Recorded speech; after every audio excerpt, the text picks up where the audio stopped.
Welcome to The Explainer. Today, we're dissecting a really powerful set of arguments about how certain ideas are impacting our society. We're going to be exploring some of the concepts from Dr. Gad Saad's work on what he calls the parasitic mind. So let's start with the big puzzle, right? How did we get to a place where speaking the truth, or at least what you believe to be true, suddenly feels like a dangerous act, especially in our most important institutions? It's a strange and, frankly, unsettling idea. And this quote really gets to the core concept we're exploring today. The argument is that we're dealing with what you could call idea pathogens. Think about that. These aren't ideas that win you over with logic and evidence. Nope. They spread more like a virus, infecting minds by latching onto our emotions. Okay, so how does an infection like this even begin?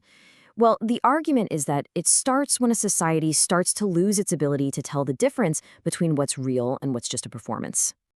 And you can see here, these idea pathogens aren't just harmless misinformation. They're ideas that actually corrupt our intelligence. They turn our own smarts against us, making us use our brains to defend falsehoods instead of discovering the truth. It's a wild concept. So let's dive into one of the most confusing parts of this whole thing.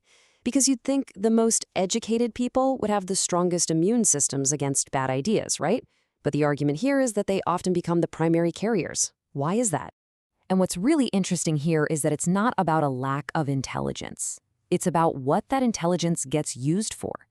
It can become a tool for social survival, to fit in with your tribe, to look virtuous, or just to protect your career. Your brain gets hijacked. So, if our minds are the hosts for these viral ideas, what weakened our intellectual immune system in the first place? Well, the source material points a finger at a set of philosophical ideas broadly known as postmodernism. And this quote from Thomas Sowell just nails the problem. The argument is that postmodernism essentially gave people an intellectual permission slip to just ignore reality when it was inconvenient. If the evidence conflicts with your beliefs, well, you can just treat the evidence as optional. Let's move on and really see the contrast here. You've got two fundamentally different ways of seeing the world. On one hand, you have the classic truth-seeking framework, the scientific method, basically. It's all about evidence, testing claims, and being open to being wrong. But on the other side, you have a framework built on suspicion, where truth itself is suspect, and everything is just about power. So what happens next? With individual minds infected and the very idea of truth weakened, you get to the next stage of the illness, the collapse of our cultural immune system, our institutions.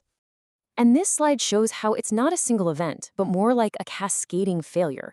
It's a domino effect. It starts with confusion, then fear kicks in, and before you know it, leaders are pushed down a path that ends in a complete betrayal of their original mission. And here's the crucial point. This surrender happens because a lot of leaders today see their job as just managing controversy, smoothing things over. They're not stewards defending a mission anymore. They're more like public relations managers.